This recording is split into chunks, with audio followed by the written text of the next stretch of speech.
Good afternoon, everyone. My name is Shelley. I'm the director of Bee City Canada, and I'd like to welcome you all here today. We have with us Aimee Pugao and Jill Stanton from Whitney, and their presentation will talk about leveraging existing resources for pollinator habitat creation and promotion. So I'll let them introduce themselves and tell you a little bit about themselves and what's going on in Whitby. So thank you so much for joining us, and thank you, Aimee and Jill, for doing the presentation. Okay, well, I'm Aimee Pugao, and so this is Jill Stanton, and we're part of the Parks Planning and Development Division at the town of Whitby. And I am responsible, I'm a parks planner here, so my background is urban planning, and I'm responsible for doing long-range planning and policies and writing policies in parks for a parks perspective for the town. And Jill Stanton here is a landscape architect, and her background is landscape architecture from the University of Guelph, and she's responsible for doing capital projects for parks redevelopment. And the purpose of our webinar today, so thank you for joining us, but the purpose of our webinar today is mainly geared towards mid-sized municipalities or smaller mid-sized municipalities where there wouldn't necessarily be a line item budget or an operating budget to implement certain initiatives. And what you can do, as well as encourage you to create and promote pollinator habitat, because we've all pretty much done this without much of a budget to work with.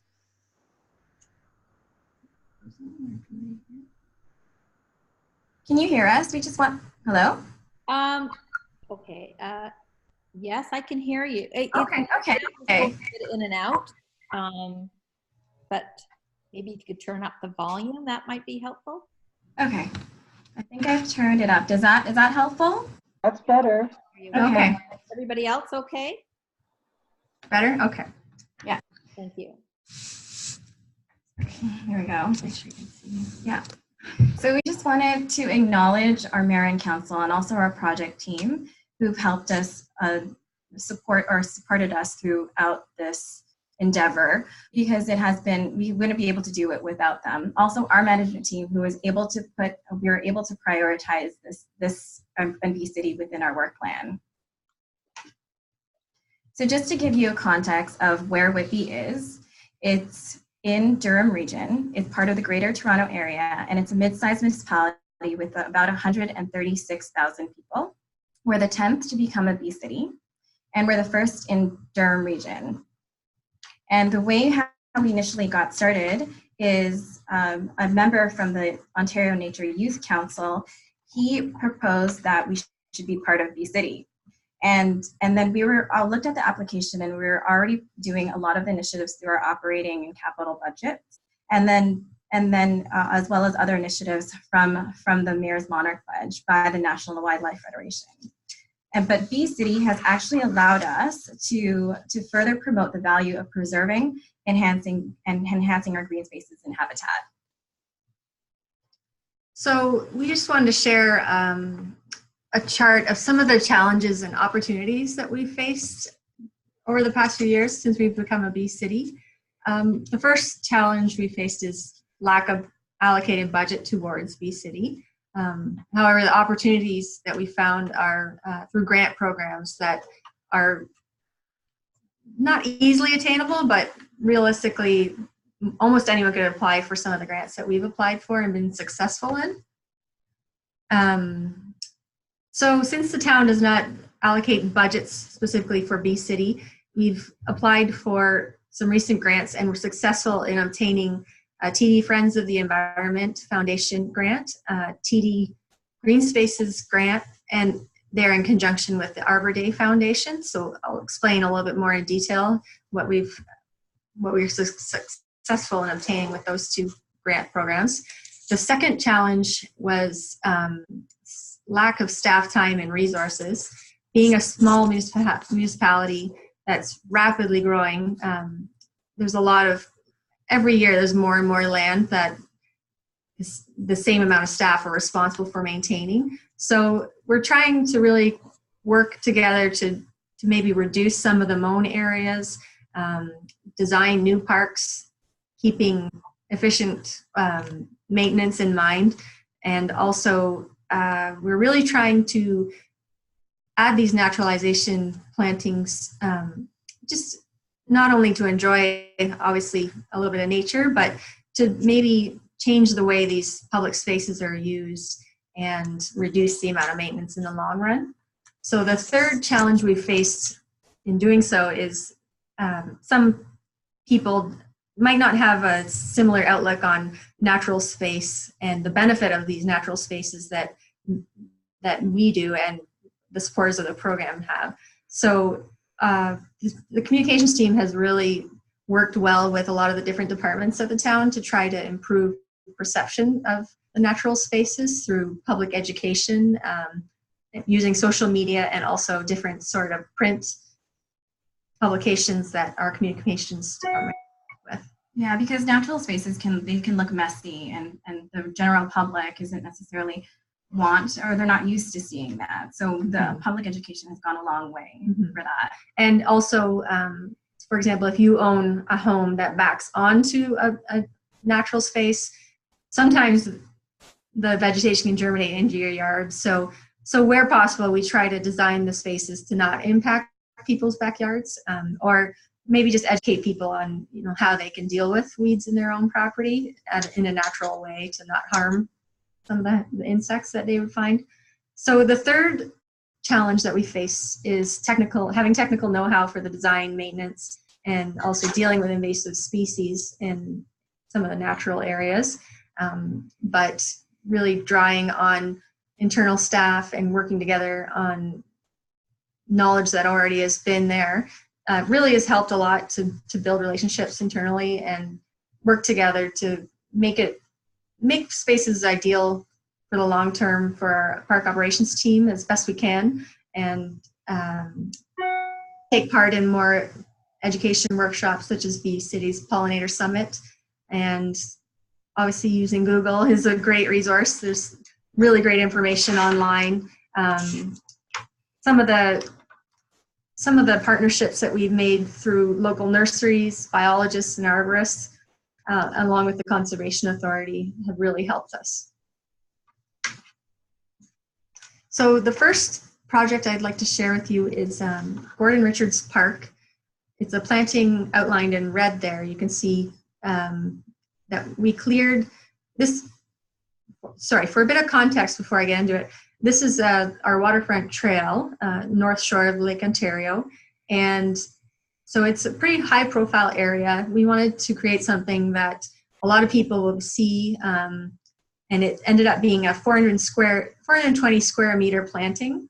So in the summer of 2017, our project team applied for a TD Friends of the Environment Foundation grant, and we are successful in obtaining $8,000 towards planting native species and also hosting a volunteer planting event.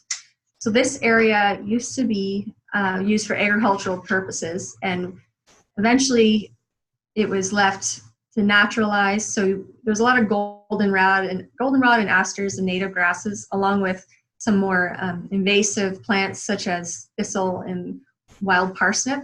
So the way that we manage this is, once we found out we obtained the grant, our gardener Mike Kuchera in the fall of 2017, he and his team used a sod cutter to cut out all the existing vegetation in the area outlined in yellow, and they pushed all that the removed material to the side. Everything was just left on site. They didn't have to remove it, and then they were able to rototill in order to prepare for the planting in 2018. So here are a couple images of the planting event, which took place in May 2018. It was hosted by the Park Development Department and our park operations team. So our mayor, Don Mitchell, was in attendance, along with members of local high school environmental club, Girl Scouts, TD Bank employees, retired Town of Whitby staff, and local residents. So we were able to plant over 1,500 pollinator plants, and a lot of the plants have really done very well and haven't required much maintenance. So choosing this particular site really did work out well for us. So here are some images of how things looked as of the fall. So really this is probably about 4 or 5 months into the planting. So you can see, obviously a lot of weeds have come into the site, but you can see the liatris and different false sunflower and that sort of thing that have really done well. And our operations team only had to water twice during the growing season, so it was very low maintenance. And they did their best to just weed a few things that may have been a little bit more invasive. For example, wild parsnip, they tried their best to knock that back a bit, just so that in the long run, as they were maintaining it, it wouldn't pose a health hazard. And what you see in the middle of the image is a mulch path that we left through the center of the design, just so that people that might have been aware of the planting actually could come back and walk through it and see how things are doing. Or if people are along the Waterfront Trail, they might notice a little bit more of a passive area to go check out. So it's nice to have that for maintenance purposes. So the challenge here for us is that going back and evaluating the planting and the diversity of the pollinators that are present, we don't really have the know-how to identify what pollinators are actually using the space at this point. But the great thing is that everything that we did use in terms of the plant material was locally sourced seed and locally grown. And so I think the success in the growth rate for the first season really shows how effective it is to use locally sourced native vegetation. And the benefit now in having such a large planting for our gardeners is that as the plants flourish, they can start using them in other areas of the town, along with collecting the seed to establish new gardens. Is it okay if we ask questions while we're Absolutely.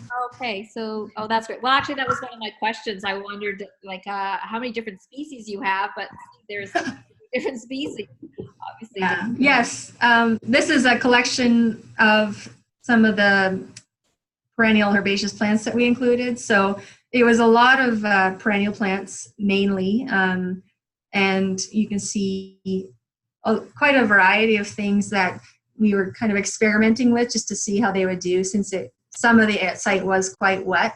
So we really wanted to just try to get to know some of the more native vegetation and see how they grow all together by using some ground covers and some taller varieties that can kind of layer the planting and make it really a dense amount of plant material in one area.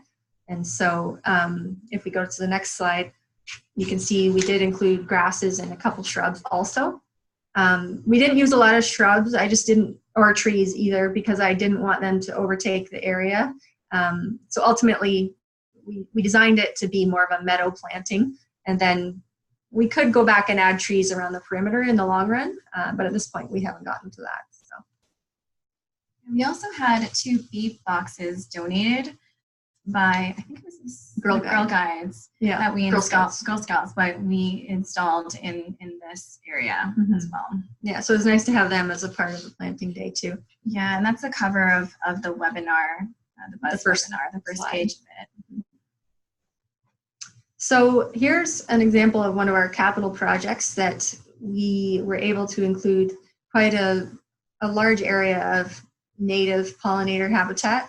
So this is located in North Whitby. It's a new suburb that you can see the single detached homes in the distance, and it's bordered by open space, and it's an established deciduous forest. And there's also on the right-hand side, it's an existing chicken farm. So it's quite a unique location. It's a small parkette with a playground, a couple seating areas bordered by armor stone walls. To the left, you can see we have planted deciduous trees underplanted with shrubs and some various grasses. It wasn't all completely native in this particular area, but we tried to include some ornamentals and natives, so it's quite a diverse planting. And it's completely accessible for people with limited mobility. So here is an example of the naturalized space adjacent to the forest. On the left-hand side, you can see the mown area, and the bottom is green. in the center area with the tree underplanted, there's a native seed mix that we included, and this also had potted native perennials interplanted throughout. And then in the next layer of planting, it was actually an edge management plan that Pugao required the developer install. So there was quite an extensive amount of native vegetation that was included, and this is typical of all the newer developments that do border open space of the town of Whitby. Another example of a community group would be the partnership with the Highway of Heroes. So some people might be very familiar with this, but it's, in case you don't know, it's a living tribute that is, they're aiming to plant almost 2 million trees on the 401 Highway of Heroes. And it also serves as a living memorial to 117,000 people, which represents one tree for every life lost while serving in the Canadian Armed Forces. In Whitby, they chose this site. It's Intrepid Park, and you can see in the distance, that's Lake Ontario, and on the right-hand side is our waterfront trail. So again, between Lake Ontario and the waterfront trail, we've been able to really enhance the existing habitat with 600 native trees, and we're trying to really increase the biodiversity along the lake.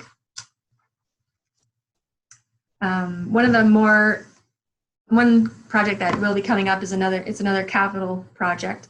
It's Rosedale Park Recreated Wetland and Naturalization Project.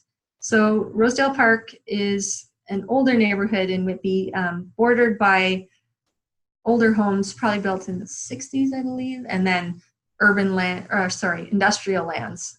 So this area of the park, in the photo you can see, that's actually a flooded area, partially frozen, but it's an extensive area that has ponding water. So it'll dry up sometimes in the summer, but in this case, we decided to really use it to our advantage, and it's going to become a feature of the park. In this past winter, our team applied for a TD Green Space grant in conjunction with the Arbor Day Foundation. So we are successful in obtaining a $25,000 grant towards tree planting in the park. So this will allow us to plant at least 400 trees. And so the plan will be that in October, we're going to host another volunteer planting event, and we are aiming to invite local residents, TD Bank employees, Town of Whitby staff, and the general public to participate in adding to the urban tree canopy in this area, along with having a wetland feature that will really increase habitat creation for the park. And ultimately, this park, it will become a phased project. So we're going to start by building a pond, adding some trees, and in the next few years, we're going to be able to improve the accessibility of the park and really make it a destination for the whole neighborhood. And it's just an example of how these naturalized plantings that are made possible through advocating for Bee City or different organizations, it really makes it possible to have natural spaces in the public realm, which allows people of limited mobility and low income have access to this sort of thing. So it's a real benefit to see these sorts of projects going in parks and trails, especially in the town of Whitby. So here is a Facebook post explaining the public education aspect that our communications team has really taken a lead on. So on the left is a Facebook ad that communications has worked with our operations team to do a public education campaign on how much turf maintenance they're responsible for at the town of Whitby. So they're trying to say there's 1,000 acres of grass per cutting cycle, and that in order to really keep on top of it, we've changed how people perceive dandelions, for example. So on the right-hand side is a park called Narista Park, and it shows you what it looks like when all these dandelions go to seed. And we're trying to really just explain to people that there is a benefit for habitat throughout the whole town, and there's just acres of land that really is benefiting the pollinators. So it just helps to try to show people the value of allowing the lawns to be a little bit more natural. So clicking on that link that was included in the last Facebook page brings you to a web page on the town's website. It has more information on the detailed grass cutting schedules for the town, along with how to maintain a healthy lawn without pesticides, seed and plant exchange information, and this article on the humble dandelion, and other. So if you read through that, I guess we're trying to make it easier for people to access the information if they do have access to the internet, and it becomes a challenge for people that aren't as confident with computers, but we do print options also, maybe more so for seniors that aren't as drawn to online platforms. Other maintenance that the town of Whitby has changed is also to convert annual planting beds to perennial native plantings. And we have been installing more arborist wood chips in areas to reduce the amount of weeding. And also they're trying to leave more stems to overwinter some of the insects. So sometimes that is met with opposition, but for the most part, in areas where people are maybe more attuned to natural space, we're trying to just leave things more natural instead of just taking out all the vegetation every fall or early spring to allow for the insects to overwinter. One benefit for the town is that we do lease the hydroelectric power corridor, which runs north to south through Whitby. So at this point in time, we have an aim to create a trail connection with an asphalt trail. We've installed quite a number of trails under the hydro corridor and are aiming to make it continuous through the whole town.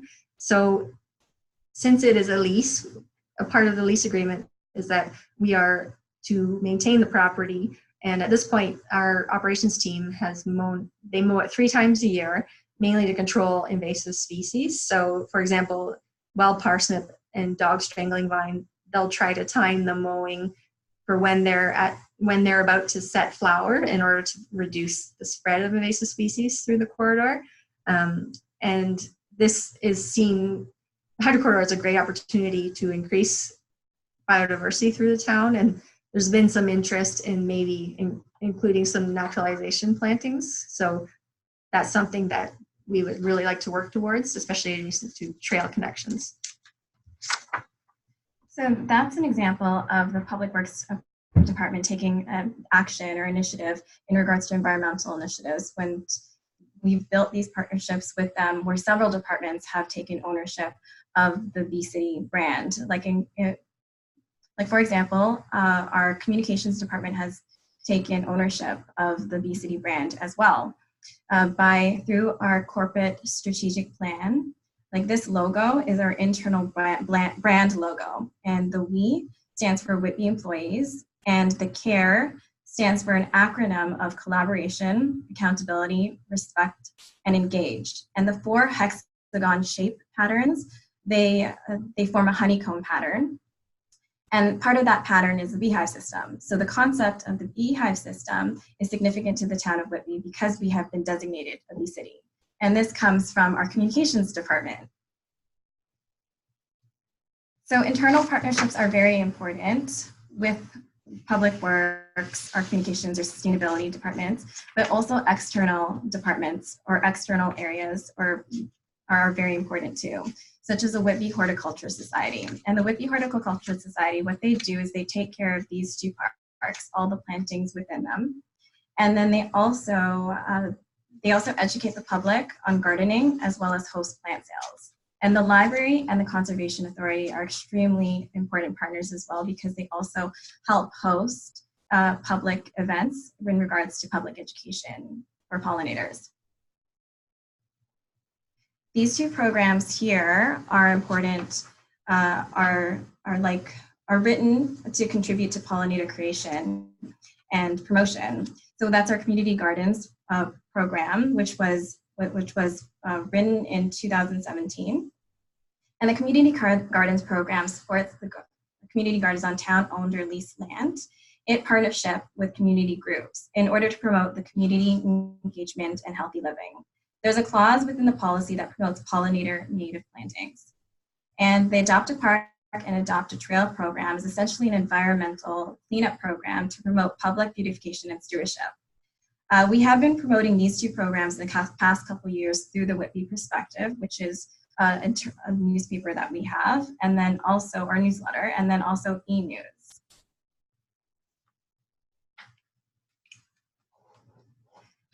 So I'm going to talk about now what we've done for pollination or promoting pollinators for the general public. We've done workshops at the library last year. So the How to Intend Festival we participated in.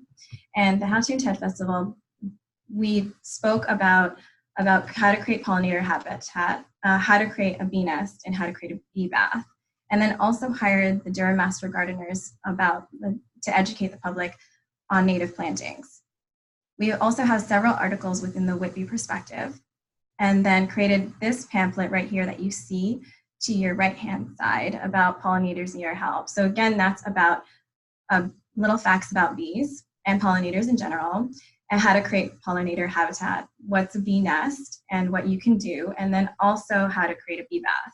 And we have on our webpage that's specifically dedicated to eco-friendly initiatives, so hence the name. And then we have a social media outlets, which are Twitter and Facebook, which you see some examples already. For town employees, we have a Sustainability Matters newsletter. And this new newsletter just educates our town employees, because we might be doing so much to the public, but our employees might not necessarily know. And then this is educating the town staff that every single bit helps. And this one is about mowing less frequently, and that lawn flowers help pollinators. We've geared some of our pollinator promotions towards students, children, and youth. So last year at the Brooklyn Spring Fair, we had a booth set up. And so a group of students would go from booth to booth, and they would rotate around. And the education was geared towards how to plant native plants, or what are they, what a bee bath is, how to have a bee hotel, and then what that is about, and little bit facts about bees. And the Central Lake Ontario Conservation Authority is one of our partners, and they have an instructional manual about how to create pollinator gardens, and they also do education sessions within their conservation areas within the town of Whitby. Our upcoming pollinator promotions for this year is promotions on social media, newsletters, and then promotions through our advisory committees who attend events. And they'll have a booth set up, and they'll have pollinator material available for people, and also talk to the general public about pollinators and pollinators. And then this week is a pollinator celebration week. So it's happening June 17th to the 23rd. And we have updated our webpage and then have a setup at Town Hall in regards to this and the education involved, as well as we're having a beehive installation at Town Hall, at the roof of Town Hall, and that was done by Aimee. Actually, it's happening this Thursday, and that promotion was funded by TD Friends of the Environment. We also have a Culture in the Square event happening. Yeah, we have a Culture in the Square event happening at the Whitby Central Library, and it's what it looks like. It's basically happens within the square, and it's a family-friendly event, and this event has a pollinator theme to it. Aimee will do a lecture regarding native and solitary bees. The Conservation Authority, which is CLOCA, so the Central Lake Ontario Conservation Authority, will have a booth set up there educating children about pollinators, and people in general about pollinators, and there'll be hands-on activities or interactive activities for kids. And just in general, I would like to say that becoming a Bee City has actually allowed us, or the town, to further our promote the value of preserving and enhancing our green spaces and habitat. So if you'd like to check out this link, it's available right there at Culture in the Square. So does anybody have any questions? That's fantastic. You know, this is just a great presentation to have since it's Pollinator Week, and just to celebrate what you're doing in Whitby. It's pretty fantastic. So congratulations to both of you, and thank you so much. Yeah, so I have does anyone else, maybe if some other people have some questions, because I've got some, I'm just trying to organize them here. Maybe I'll let everyone else can unmute, because it's a very small audience today if you want to ask some questions. I have a question. Can you hear me though? Yeah. Am I breaking up? No. Okay. It's from earlier on when you were talking about how you don't use herbicides, and but you still have to get rid of wild. Have you alternative to herbicide? I guess technically in certain areas they have, our operations team has had to remove things manually at times. For example, wild parsnip or giant hogweed in the areas that are adjacent to trails. But technically, sometimes they just leave these sorts of things if it doesn't pose a human health hazard. So the town doesn't have the resources at this point to go and remove invasive species. So it becomes a bit of a dance with finding that balance. In areas we have applied herbicide where it does pose a threat, but we keep that very limited, only when needed. So it's very, very minimal. So you must have your policy on, what is it called, pesticide management, PMR. Best would be, I forget what I'm trying to think of the acronym for best practices of pest management practices or something like that. I'm just it's a real stumbling block in my community, in my municipality, which is Kawartha Lake. They suddenly became a Bee City, decided to start using Clearview herbicide around our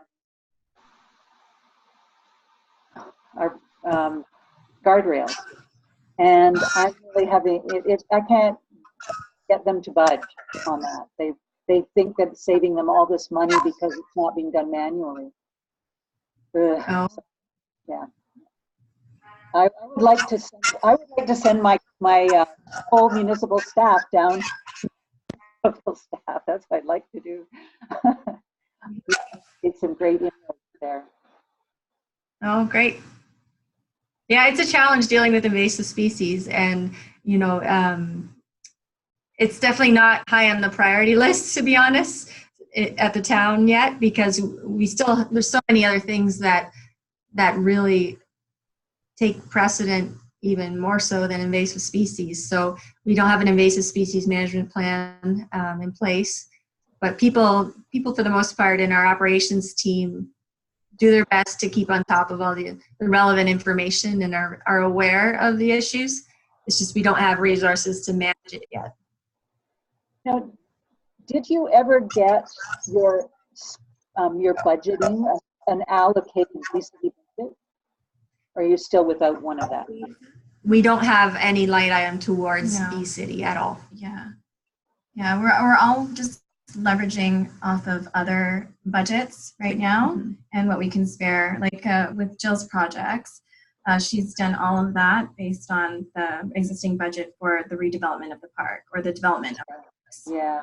Mm-hmm. And do you still have an environmental advisory committee? We have a sustainability advisory committee. Okay. We do. So is it like specifically environment based? It touches on a whole bunch of other subjects as well. Yeah. It is environmentally focused. I think just to go back, there were those wonderful slides that I'd like to use, I think, in my own future presentations if possible. So if that would be okay, the slide where you just start planting and then 3 months later, it looks like it's been developed for, for years. That was incredible. Did that surprise you? Wow, it was. Well, we were really nervous that we were going to plant $5,000 worth of material that was just going to die. Yeah. So ultimately, the fact that everything flourished with very little maintenance was, I really think, an example of why the native vegetation does so well. And I think obviously the fact that it's a wet meadow helped it. But in the summer, I did go to check it, and there was periods of drought that lasted almost for a whole month, and we didn't water it, and it still did very well. So if you have patience and you leave it to nature, it tends to manage itself. Yeah, I just think that image just sort of stays with me. Wow, 3 months later, and look, it's just stunning. And look at all the flowers everywhere. And there are probably thousands of pollinators. We always say if you plant, they'll come. And all the different species that are there. And of course, then you're going to have birds that will be coming as well, and other kinds of wildlife as well.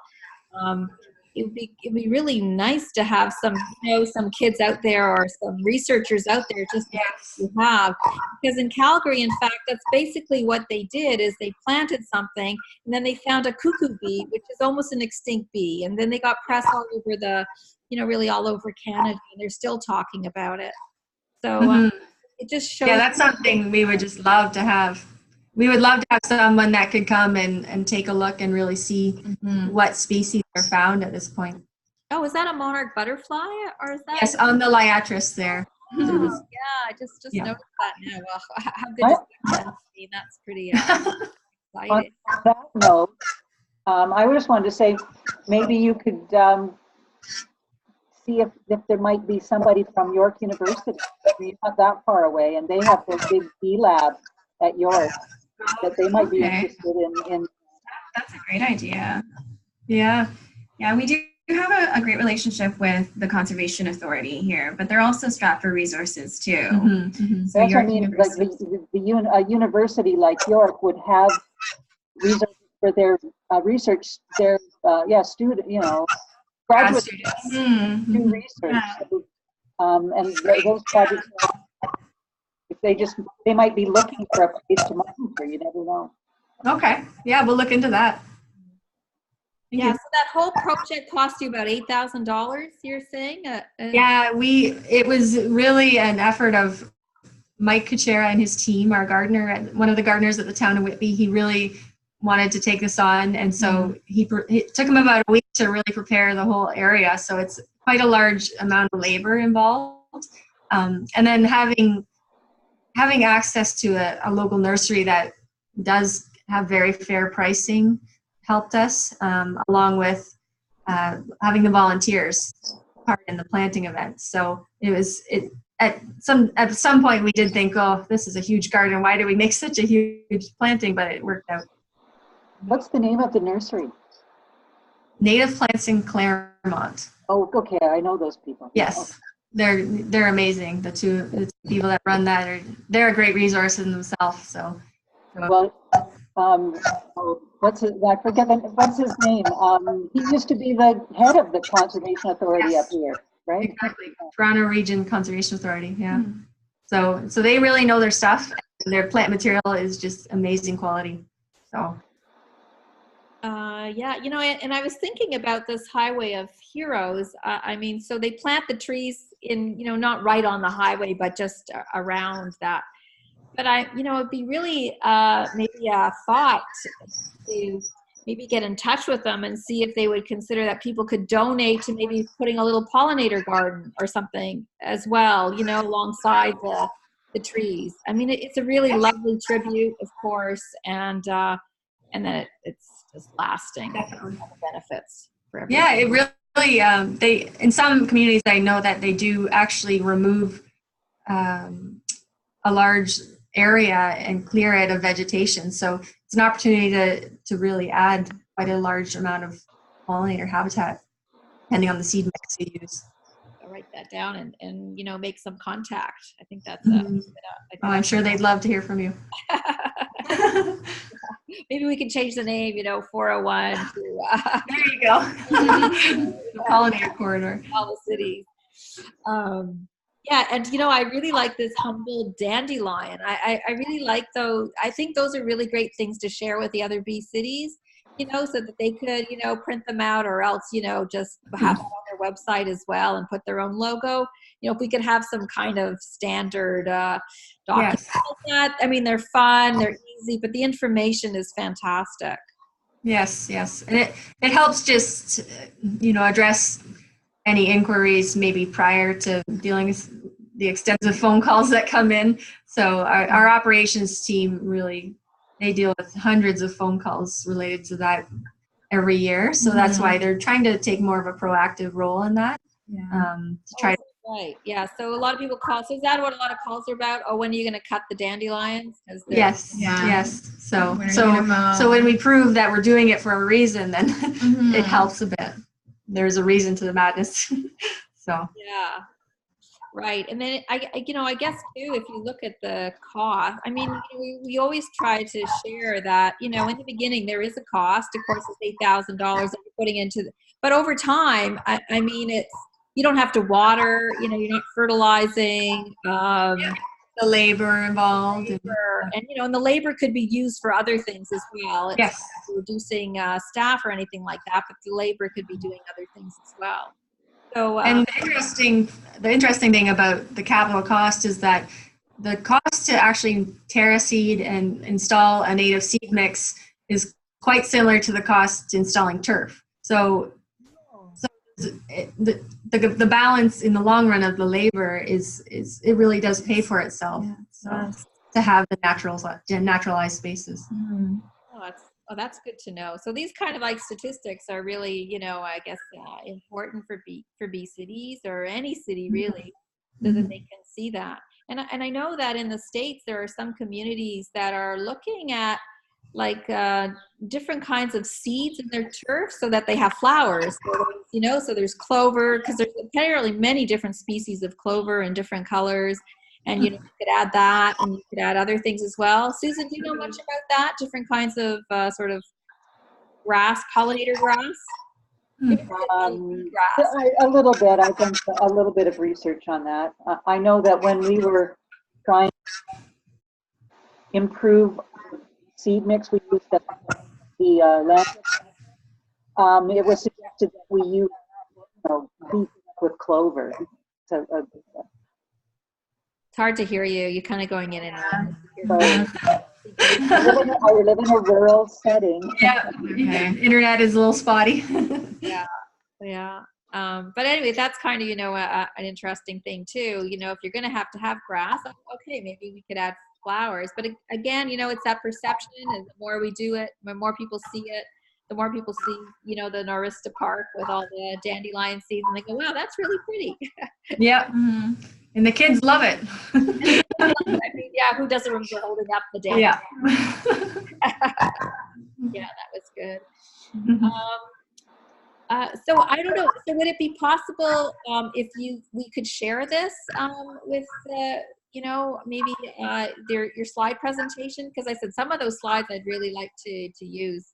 Yes, sure. Yeah, definitely. Maybe we could actually maybe post that on your website. As well. I don't know what I've done to. I know I'm here somewhere, but okay, there we go. Yes, it's great for self-promotion. Yes, it is. Yeah. Yeah. Okay. I don't know. Are there any other questions, or anyone want to add something? I wonder if. Oh, I see. Okay. Okay. Some people left, and there's other people here. Oh, and Nadia. So she's from our newest bee campus, which is the Ontario, Ontario Tech University in Oshawa. So Oh, yeah. I'm there on Thursday. So if you guys want to come, you're more than welcome. Oh, Thursday when? You're not too far away. I think it's at No. 11 a.m. I'll send you the invite. Nice, yeah. I'll have a pollinator party there. Yeah. Okay, well, I want to thank you both again for a wonderful presentation, and it really sort of blows me away to see all the amazing things you're doing. I love, what you're doing in that neighborhood. It just looks fantastic, and that they're accessible to everyone too. All these things are really important. Yeah. Everyone can enjoy, and when you look at that field that you created from, just from nothing, it's beauty.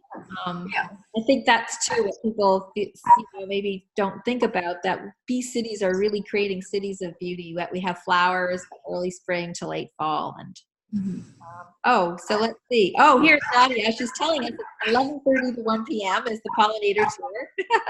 Okay. All right. So, Welcome. Okay.